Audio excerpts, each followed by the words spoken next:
안녕하세요. 장공기념사업회 이주영 목사입니다. 오늘은 장공 알기 7번째 시간입니다. 지난 5회와 6회에서는 장공의 삶과 신학 일부 4장, 일본과 미국에서 장공의 신학 공부의 여정을 살펴보았습니다. 장공은 민족을 살리는 교육가로서의 비전을 발견하고 힘겨운 유학 생활을 무사히 마쳤습니다. 이제 꿈을 이루기 위해서 열심히 달려갈 포부를 가지고 귀국하였을 것입니다. 하지만 귀국 후에도 장공의 삶은 그리 순탄하게 흘러가지 않았습니다. 5장의 제목은 고난의 땅에 오다입니다. 만주사변 이후에 극에 달한 일본의 식민 통치로 고통받는 민족의 상황이기도 하지만 또 한편 장공의 앞길에 닥쳐올 고난을 상징하는 제목이기도 합니다. 꿈에 그리던 조국 고향 땅에 왔지만 반가움도 잠시, 장공의 마음은 마냥 기쁠 수만은 없었습니다. 이전에 장공이 서울에서 하숙하며 공부하다가 몸이 안 좋아져서 형님 손에 이끌려 고향으로 돌아온 적이 있었죠. 장공은 몇 달간 집에 머무는 것이 마치 귀향살이처럼 느껴졌다고 했었습니다. 아버지와의 신앙 차이 때문에 느꼈던 불편함 때문이었죠. 외국 유학을 마치고 모처럼 들은 집에서도 장공은 또 같은 느낌을 받았습니다. 제2포로 같은 삭막한 마음이었다라고 기록하고 있습니다. 그립던 아들을 만난 기쁨에도 불구하고 이런 불편함을 느끼셨던 아버지는 한 번은 장공에게 이런 제안을 하셨다고 합니다. 이제부터는 교회에 대해서는 서로 말하지 않기로 하자. 부자 유친만으로도 친할 수 있는 게 아니냐. 이뿐 아니었습니다. 장공은 비전을 따라서 많은 일을 하기를 꿈꾸었지만 장공에게 꿈을 이룰 무대가 없었습니다. 집을 떠나서 주변 교회들을 순방하던 중 마침 인근에서 열린 노회에 참석하게 되었습니다. 노회 임원들은 냉담하였습니다. 자신들의 기득권이 빼앗길까 봐 전전긍긍하면서 은혜도 화평도 없이 사무 절차에만 집중하고 있는 회원들을 보면서 장공은 마치 평화 없는 목사 마스크 탈을 쓰고 있는 것 같다고 표현하고 있습니다. 고향에서 더는 할 일이 없다고 판단한 장공은 미국에서 함께 비전을 공유하였던 송창근 그리고 한경직이 있는 평양으로 가기로 마음먹었습니다. 당시 송창근은 산정형 교회 후임 목사로 예정이 되어 있었고요. 한경직은 숭인상업학교의 교사 겸 교목으로 있다가 신의주 제2교회의 담임 목사로 가게 되었습니다. 평양에서 한두 달을 지낸 후에 장공은 숭인상업학교의 한경직의 후임으로 교사 겸 교목으로 청빙을 받게 되었습니다. 2칸짜리 셋집을 얻고 아내와 2딸 그리고 조카 2명과 함께 처음으로 보금자리를 갖게 되었습니다. 장공이 취직한 당시 숭인상업학교에는 학생들이 함께 모일 장소가 없었습니다. 예배와 각종 학생 활동을 할 수 있도록 장공은 강당을 건축하였습니다.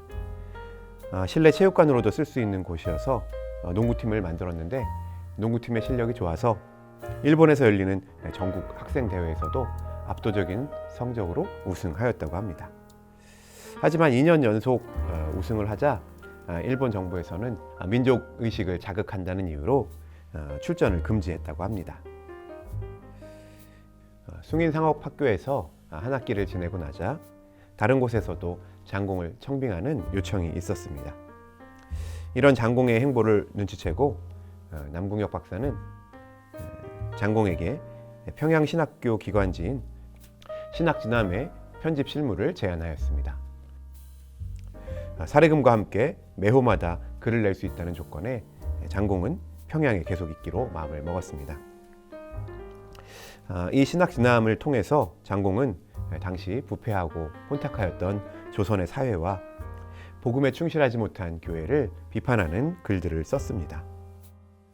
하지만 성서 본문을 역사적, 사회적 상황 속에서 설명하려고 했던 역사 비평학을 바탕으로 작성한 장공의 글은 근본주의자들로부터 공격을 받게 되었습니다. 한편 이 시기에 감리교에서는 선교 50주년을 기념하여서 아빙돈 단권 성경 주석을 번역 출판하기로 하였습니다. 채필근, 송창근, 한경직과 함께 장공도 이 책의 출간에 참여하였는데요. 역사 비평학을 수용하였다는 이유로 근본주의자들의 강력한 반발을 받게 되었습니다. 결국 장로교 총회는 이 책을 구매 금지하였고요.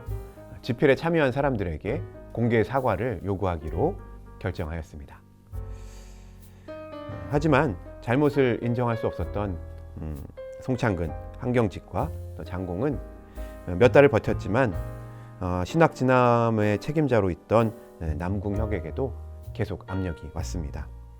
결국 자신들의 글에는 문제가 없지만 교회가 소란해진 것에 대해서는 유감이라는 내용의 형식적인 성명서를 내고 사건은 일단락되었습니다. 하지만 이 사건으로 인해서 당시 상당히 비싼 가격이었던 주석책이 완판되었다고 합니다. 한국 기독교의 신학이 과격한 근본주의에 얼마나 깊이 사로잡혀 있었는지 엿볼 수 있는 일화입니다. 숭인학교 재직 3년 차에는 일제 탄압이 거세지기 시작하였습니다. 공립 사립 할 것 없이 모든 학교가 관청의 통제 아래에 들어갔습니다. 기독교 교육은 무너지고 신사참배를 강요받았습니다. 선교사들이 경영하던 학교들은 일제의 지시에 반대하여서 폐쇄되거나 자진 폐교하였습니다. 당시 평양 산정혁교회를 담임하던 만우도 신사참배에 강경하게 반대하였기 때문에 형사들이 항시 따라다녔다고 합니다.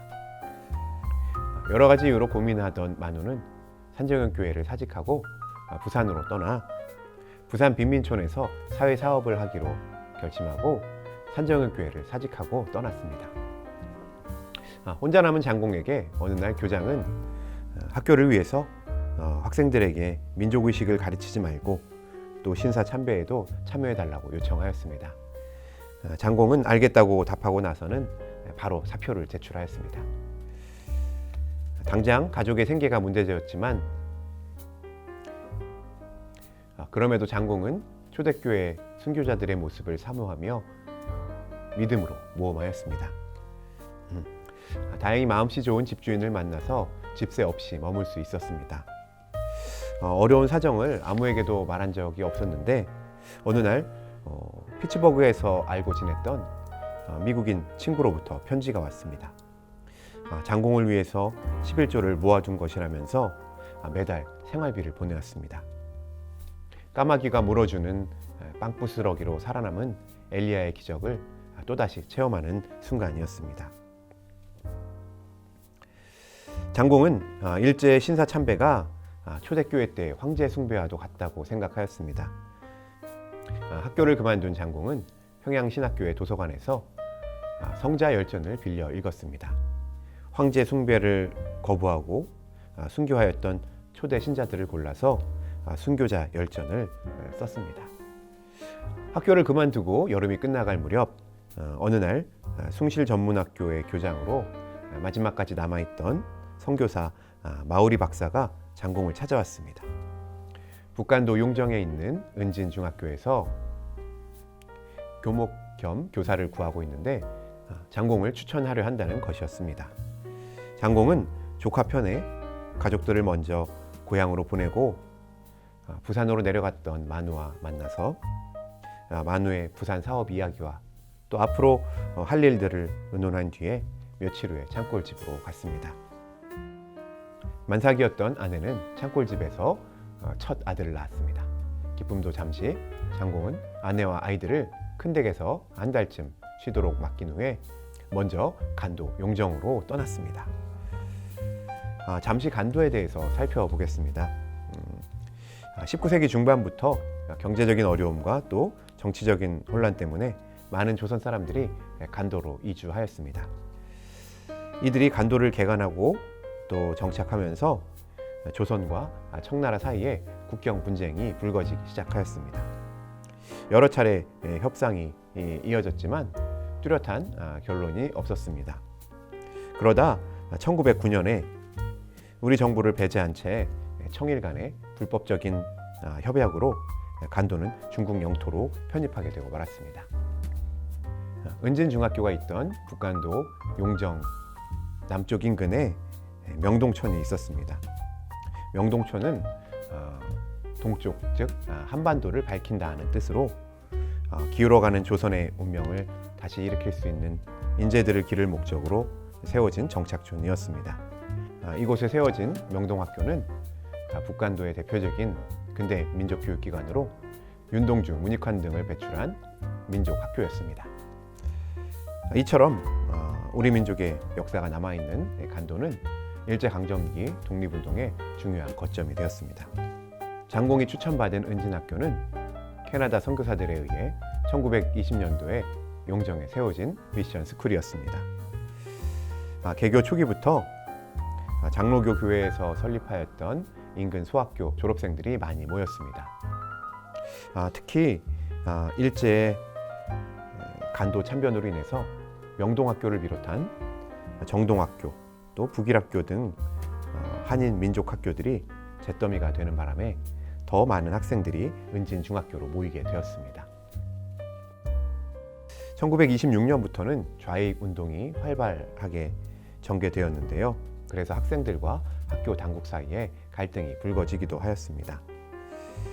장공이 부임하기 직전에도 좌익 학생들의 폭력적인 난동으로 교사들이 위험에 빠지는 사건이 있었습니다. 이를 계기로 좌익 학생들은 모두 퇴학하게 되었다고 합니다. 장공은 역사적으로 혼란한 시기에 은진중학교가 일반적인 미션 스쿨처럼 단순히 교인만을 얻기 위한 전도 기관으로 남아서는 안 된다고 생각했습니다. 기독교적 사립학교로서 역사의 거센 물결과 대결하며 새 세계, 새 인류의 지도자가 될 창조적 소수를 길러내는 학교를 만들기로 다짐하였습니다. 장공은 학생들 앞에서 한 첫 연설에서 마가복음에 부르심받은 내 어부의 말씀을 전하였습니다. 지식을 낚는 어부와 같은 학생들을 그리스도께서 사람을 낚는 어부로 부르시는데 이 운명에 대한 위대한 도전 앞에 곧 응답해야 한다는 내용이었습니다. 이러한 장공의 커다란 포부와는 달리 은진중학교 시절의 장공의 별명은 천지선생이었다고 합니다. 수업 시간에 강의할 때면 학생들 얼굴을 바로 보지 않고 준비한 강의 노트와 천정만 바라보았기 때문에 생긴 별명이라고 합니다. 그럼에도 장공의 인격은 학생들에게 깊은 감명을 주었습니다. 장공이 시험 감독으로 들어올 때면 가만히 신문만 보고 있었지만 학생들은 감히 컨닝을 할 엄두를 내지 못하였다고 합니다. 장공의 이러한 인격은 그의 10가지 좌우명에서 잘 드러납니다. 나의 좌우명, 바로 살려는 노력, 말을 많이 하지 않는다, 대인관계에서 의리와 약속을 지킨다, 최저생활비 이외에는 소유하지 않는다, 버린 물건, 버려진 인간에게서 쓸모를 찾는다, 그리스도의 교훈을 기준으로 예와 아니오를 똑똑하게 말한다, 그 다음에 생기는 일은 하나님께 맡긴다, 평생 학도로 산다, 시작한 일은 좀처럼 중단하지 않는다, 사건 처리에는 반드시 건설적, 민주적 질서를 밟는다, 산하와 모든 생명을 존중하여 다룬다, 모든 피조물을 사랑으로 배려한다. 길지 않은 기간이었지만 장공은 은진에서 많은 제자들을 훌륭하게 길러내었습니다. 장공의 가르침을 받은 제자들은 주변 마을에 주일학교를 만들고 봉사활동을 하였습니다. 장공은 밤늦게까지 여기저기 다니면서 이러한 제자들을 돌보았습니다. 그들의 마음속에 열정과 비전을 심어주었습니다. 1960년대 이후 한국의 진보적 기독교 운동의 핵심이었던 강원용, 안병무, 문동환 등이 장공의 제자들이었습니다. 한편 용정에서는 일본의 강압이 비교적 덜하였습니다. 장공은 평양에서 그 신사참배를 반대하여서 학교를 그만두고 썼던 순교자 열전을 책으로 출간하려고 했습니다. 출판을 위해서 일본 영사관에서 허가 절차를 밟았지만 담당자는 민심을 자극하고 신사참배 거부 운동을 일으킬 우려가 있다는 이유로 출간을 허락하지 않았습니다. 검토를 맡겼던 원고는 붉은 줄 투성이었고요. 결국 이마저도 압수당하고 말았습니다. 가만히 있을 수 없었던 장공은 검열이 필요 없었던 정기 간행물을 내기로 마음먹었습니다. 지인들의 도움으로 십자군이라는 잡지를 창간하였습니다.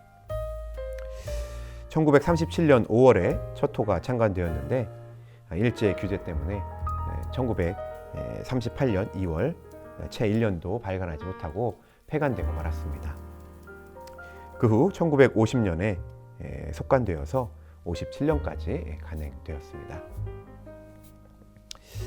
그 무렵에 만우는 부산에서 성빈이라는 잡지를, 또 소설가이자 목사인 전영택은 서울에서 새 사람이라는 월간지를 내고 있었습니다. 장공은 십자군을 비롯한 이러한 여러 소리를 통해서 한국교회와 사회가 계몽되기를 바랐습니다. 장공은 특히 몰역사적인 보수 정통주의 신학을 비판하면서 주체적인 역사 참여의 신학을 강조하였습니다. 장공은 당시 한국교회가 미국 선교사들의 정신적인 노예 상태에 있다고 보았습니다. 아직도 미성년자로 머물고 있는 한국교회가 신앙 양심의 자유와 학문의 자유를 확보하고 주체성을 확립하기를 바라며 장공은 부단히 애를 썼습니다. 오늘 장공 알기는 여기까지입니다. 현실의 어려움과 불확실한 미래에도 불구하고 하나님이 주신 꿈을 향해 묵묵히 나아가는 장공의 모습을 함께 살펴보았습니다. 다음 시간에는 이러한 장공의 꿈과 노력이 더욱 활발하게 펼쳐지는 모습을 살펴보겠습니다. 장공 알기 다음 편도 기대해 주시고 기념사업회 후원과 관심도 잊지 말아주세요. 장공 유튜브 구독과 좋아요 그리고 많은 시청 꼭 부탁드립니다. 감사합니다.